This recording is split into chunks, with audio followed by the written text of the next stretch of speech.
Я вас приветствую, многоуважаемые подписчики, гости моего канала, а также те, кто случайно в этот предновогодний день забрел сюда по вине соцсетей. Сегодня фейерверки, это в конце ролика, а до того о скорости ракеты. И вот медузы, которые показываю и буду показывать. Нет таких медуз, нет единого Сатурна, хотя могли бы. Ведь мы видим спокойно старты ракет, снятые даже с гражданских самолетов с большой высоты.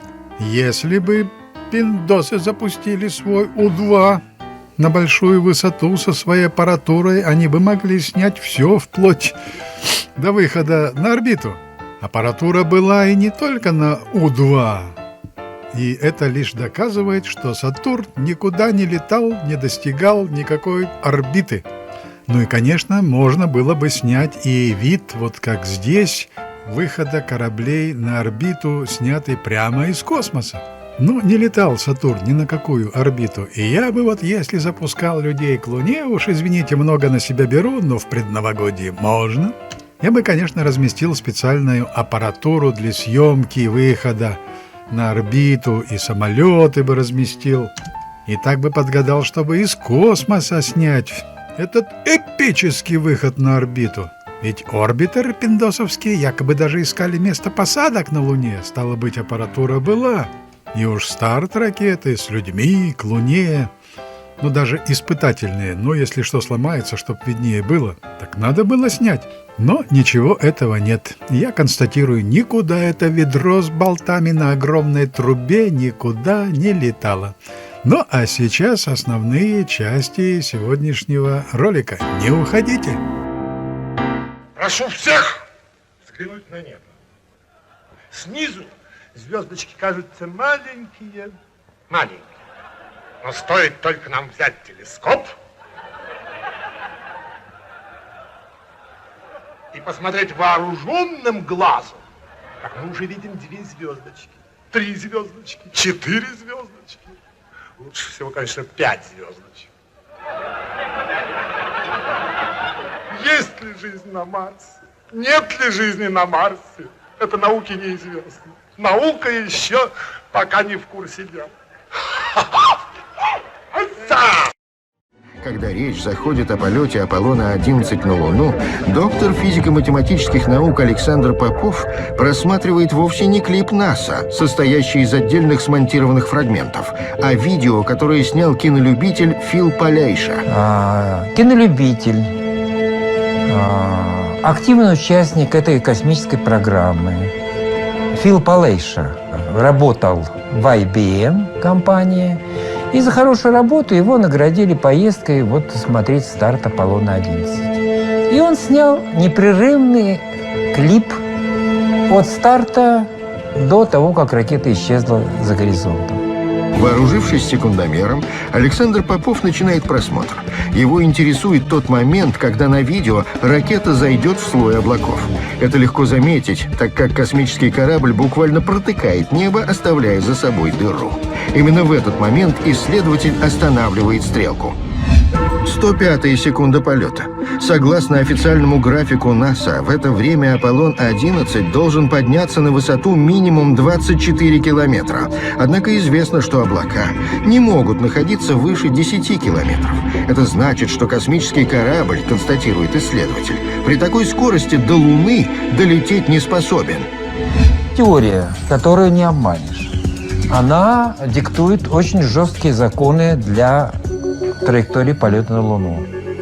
Какая скорость, в какой момент должна быть, какая высота.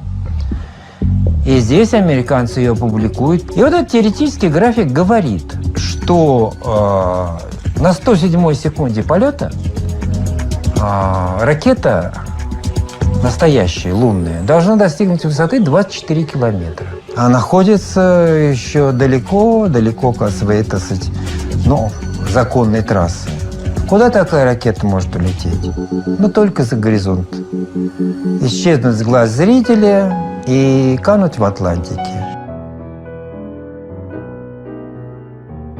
Огромное впечатление на меня лет 15 назад произвел гигантский форум 600-страничный о том, что пиндосы не были на Луне, и где Аркаша Велюров долбил своих оппонентов формулами, чертежами и выкладками. Двигатели F1 не набирали нужные тяги, но и не хватало скорости Сатурну-5. И неестественно для меня, что расчеты Велюрова до сих пор никто не опроверг. Ну и вот определение скорости Сатурна-5 в момент разделения с первой ступенью по конусу Маха очень интересно. Тут есть возражение, что Сатурн – это не точка, а здоровенное тело, и конус Маха может искажаться. Ну и вот исследование неизвестного автора Стернета. Ну, если кто-то думает, что это все надписи на заборах, можно перемотнуть и смотреть дальше. Определение параметров первой ступени Сатурна-5. Структура пламени зачем-то описана. Но про анализ пламени я могу сказать, глядя вот на эту картиночку, что эта керосинка дымила нещадно. Нормальный двигатель светится голубым. Ну и самое интересное – метод определения скорости по конусу Маха.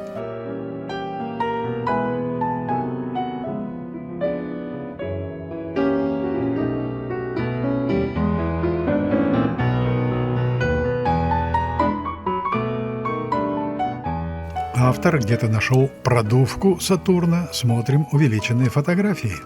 Автор подогнал углы под то, чтобы они совпадали с заявленными аферистами НАСА. Но будем смотреть дальше.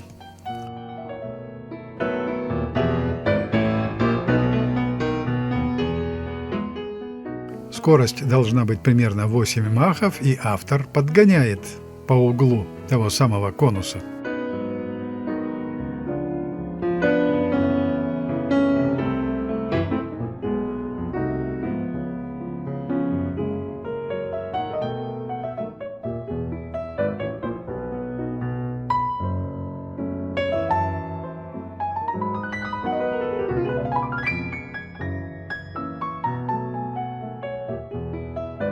Повторюсь, вывод автора – ракета летела как надо.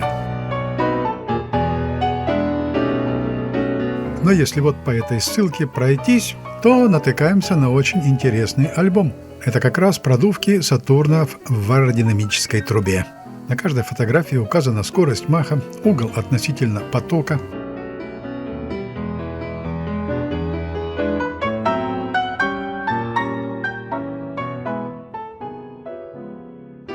Ну и вот если сравним самостоятельно скорость Сатурна при отделении первой ступени, что же получается? Всем известное фото непосредственно из статьи.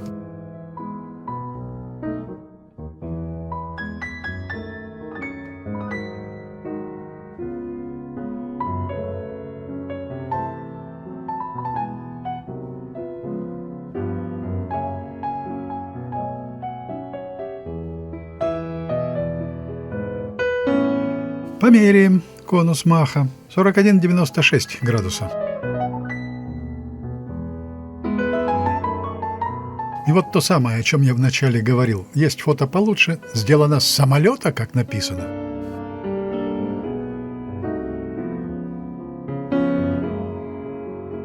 Замеряем угол. 41 градус. Все совпадает. Погрешность невелика. 2% с копейкой. И вот альбом продувки Сатурна.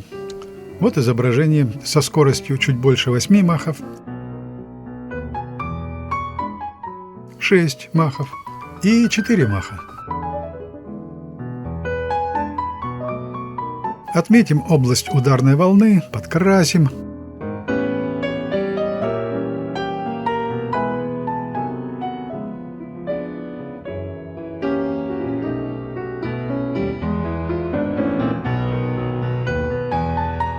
Определяем угол. 33,98, ну 34.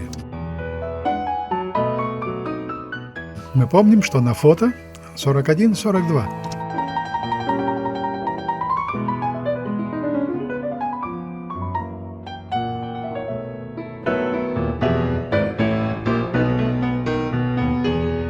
Там, где 6 махов.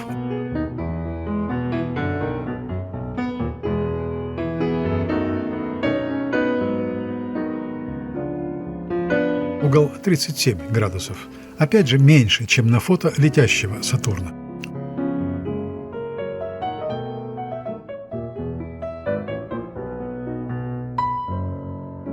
4 маха.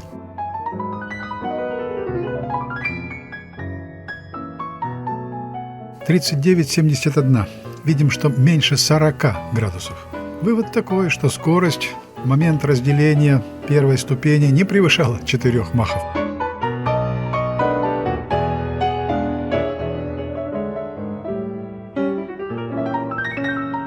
На фото все сведено к одной картинке. Красным помечено угол на 8 махах, зеленый на 6 махах и рядом угол летящего Сатурна. Видно, насколько все это отличается. Вот и ура!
Mission sequence start and liftoff of the SpaceX Falcon 9 rocket, adding to the International Space Station access for future American rockets.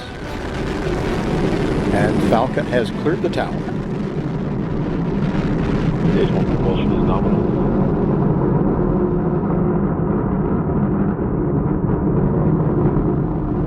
Vehicles programming downrange.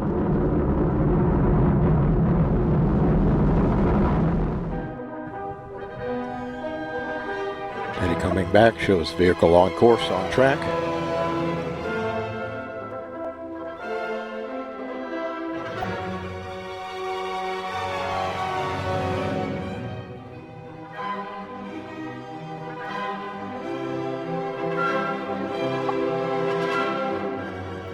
Three, two, one, mark. Command launch of very improved Mountain View, subtext 6. Currently on Ustream, you're showing an onboard camera.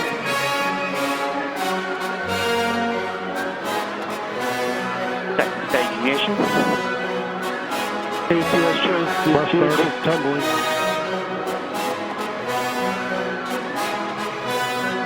Radar 5 tracking skin. Close 40.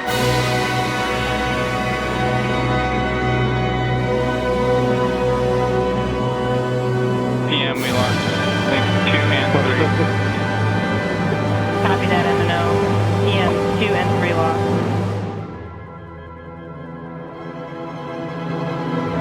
One minute.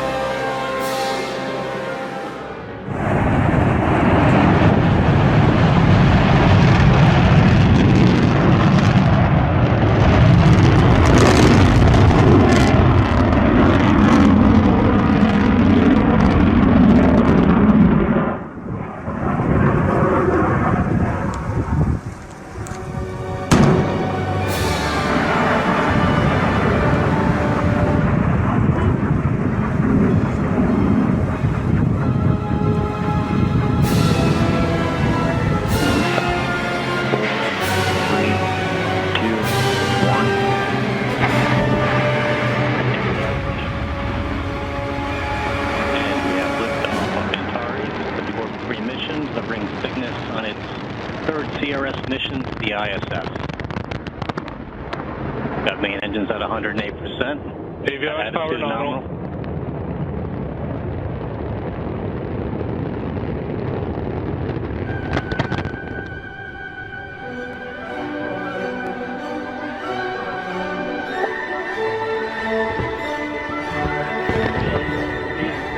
And launch team, be advised, stay at your consoles. Everyone in the LCC, maintain your positions in your consoles. In the LCC, maintain positions at your console.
command.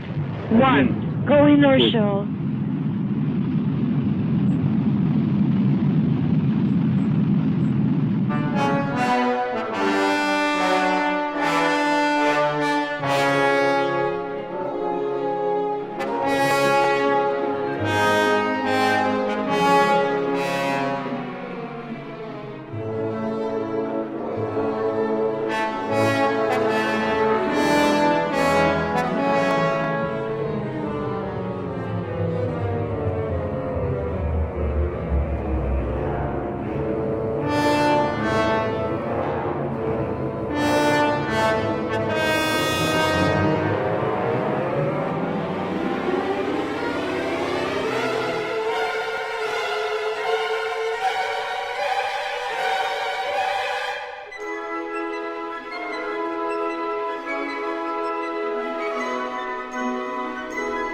câmera do quarto estágio ainda sobrevive mais 4 segundos, mostrando a fumaça chegando ao topo do foguete. O restante só ficou registrado pela câmera número 6, postada na cabeceira da pista que leva à torre de lançamento. Ela registrou a violência das chamas, alimentadas por quase 40 toneladas de combustível sólido, além de vários materiais químicos de alta combustão. Em menos de 10 minutos, o fogo havia consumido tudo. Restaram os destroços.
We have main engine ignited and both verniers. Liftoff of Cape Canaveral Air Station of the Hughes Galaxy 10 all satellite. 6 solids ignited and burning. Boeing Delta 3 on all 6 solids.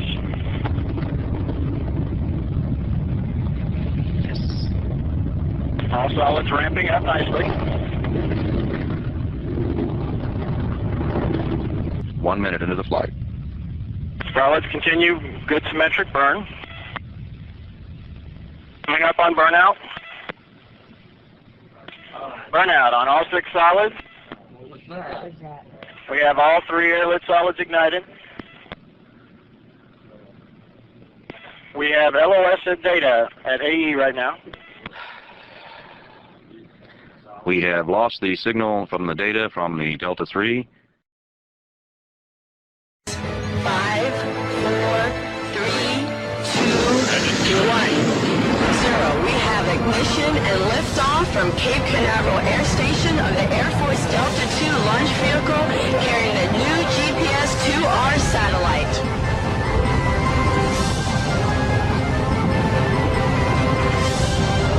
Then, just seconds into the mission,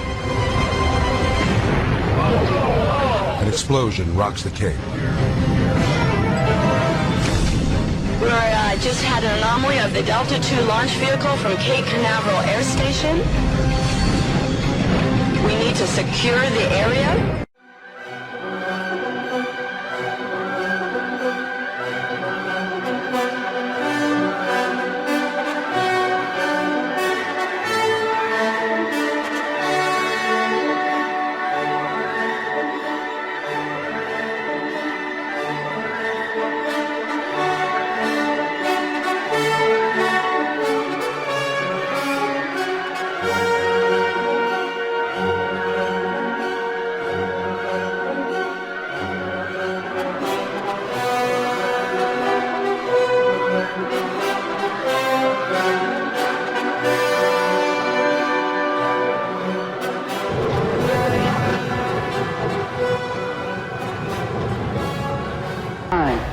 4, 3, 2, unité, feu.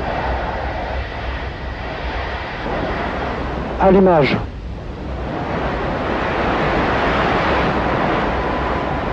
Décollage.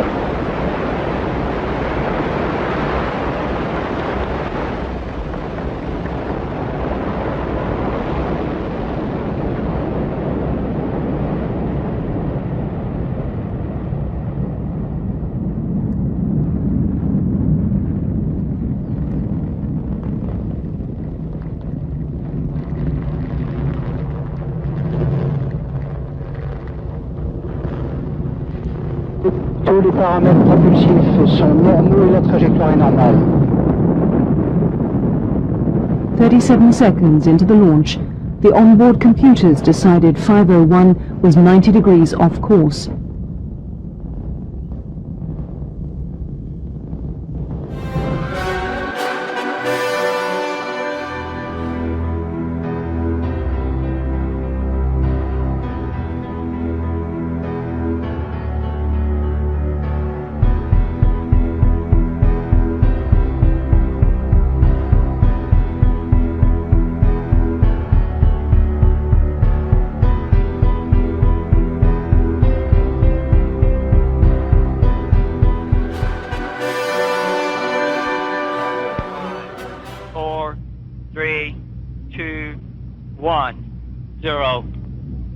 Have ignition of the Conestoga 1620. It has cleared the launch pad.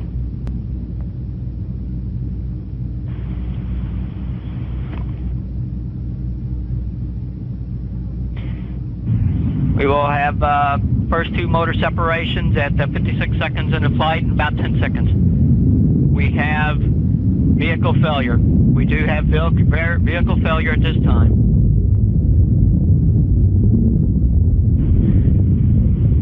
We do have a vehicle anomaly as confirmed.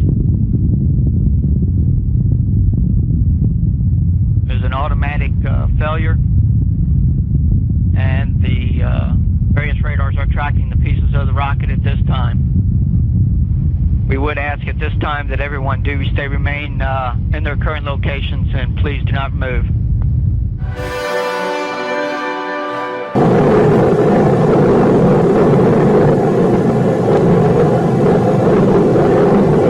Here you go.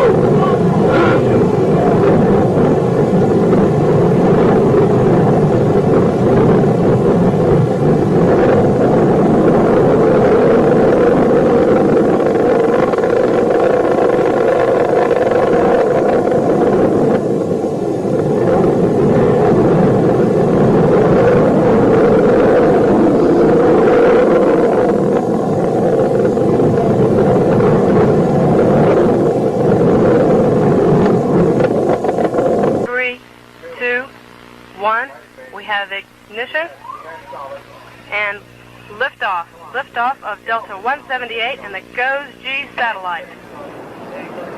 9, 10.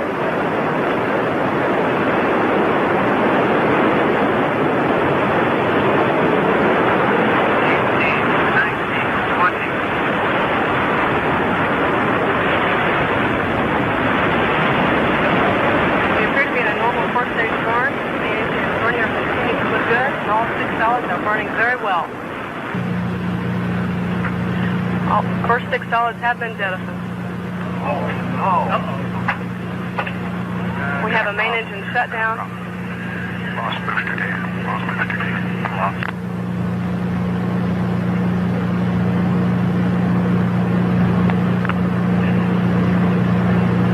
We show a premature main engine shutdown.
Ground controllers tracked Europa as it soared up into the blackness of space. But then, disaster. The Blue Streak first stage slammed into the fuel tank of the French second stage, and the rocket went up in a massive fireball. Enough was enough. The explosion signaled the death of Eldo. Через полгода к запуску была готова следующая ракета Н-1. Мишин, ставший главным конструктором вместо Королева, принимает решение об облете Луны. Баллистики рассчитали время пуска — 3 июля, 23 часа 18 минут. Все ждали чуда. Старт прошел точно. Но на высоте 200 метров снова отключились двигатели, и ракета плашмя упала на площадку старта вместе с 2500 тоннами керосина и кислорода. Мощность взрыва составила 5000 тонн в тротиловом эквиваленте. Стартовая позиция была полностью разрушена.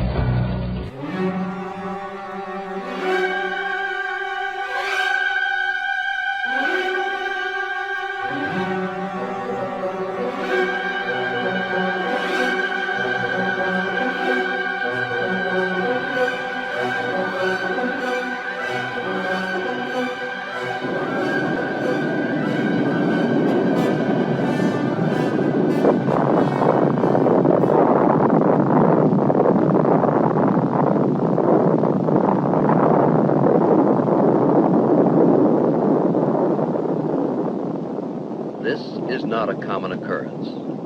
In this case, there were no human casualties. The catastrophe was not the result of individual carelessness, but it could have been. In a situation with human lives at stake, disaster is a potential, and lives are at stake, even your life, wherever toxic propellants are handled.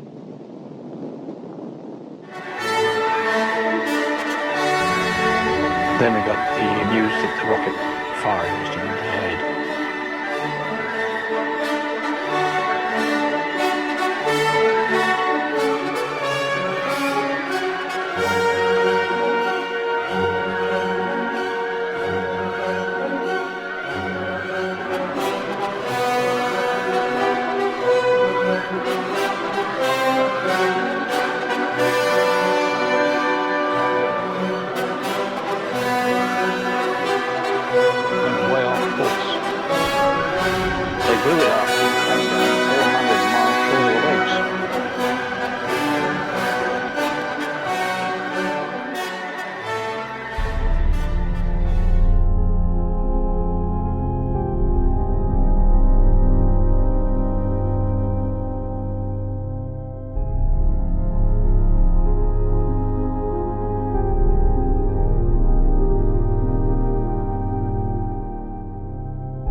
The possibility that trouble may develop with the Atlas or the Redstone during the countdown or during the takeoff is looked squarely in the eye by the astronauts and the engineers behind Project Mercury.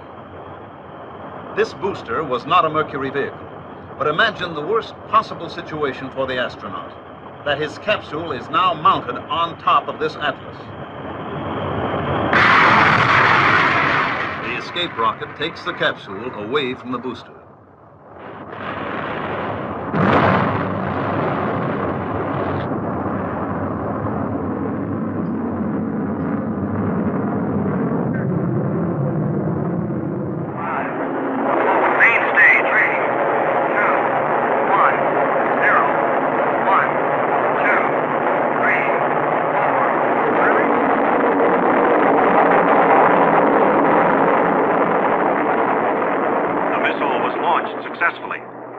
Proceeded according to plan for some distance. During this time, the missile was stable in pitch, yaw, and roll.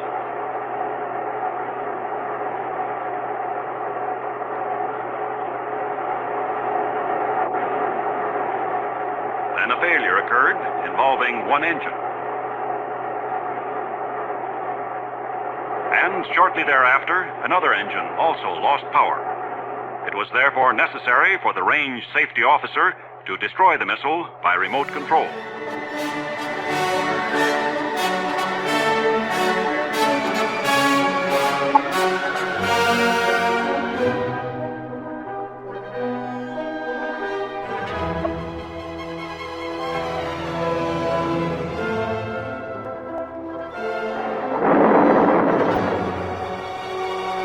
Debris from the missile fell on the test base and in the sea just offshore from the base.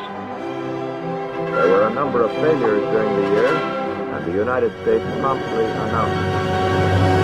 First, the most spectacular move was Vanguard at the end of 1957. There were other Vanguard failures, all achieved takeoff, but trouble occurred either in the second or third stages. Explorers 2 and 5, Pioneer 2, were also considered unsuccessful experiments.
Новогоднюю ночь пахнет воздух свечами и смолистою хвоей с домашним теплом.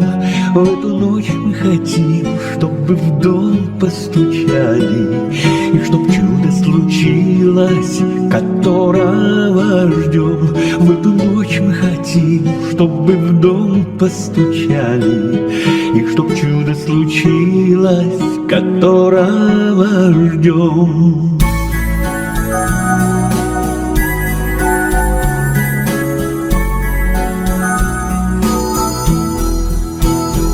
В новогоднюю ночь зовут сердце, внимая, и на пройденный путь, оглянувшись опять, мы не только хотим, чтобы нас понимали, но и сами стремимся кого-то понять. Мы не только хотим, чтобы нас понимали, но и сами стремимся кого-то понять. Новогодняя ночь совершит чудодейство, и продолжит земля свой очерченный путь. Мы с тобой станем ближе чуть-чуть к совершенству, но это не так уж и мало, мой друг. Мы с тобой станем ближе чуть-чуть к совершенству, но это не так уж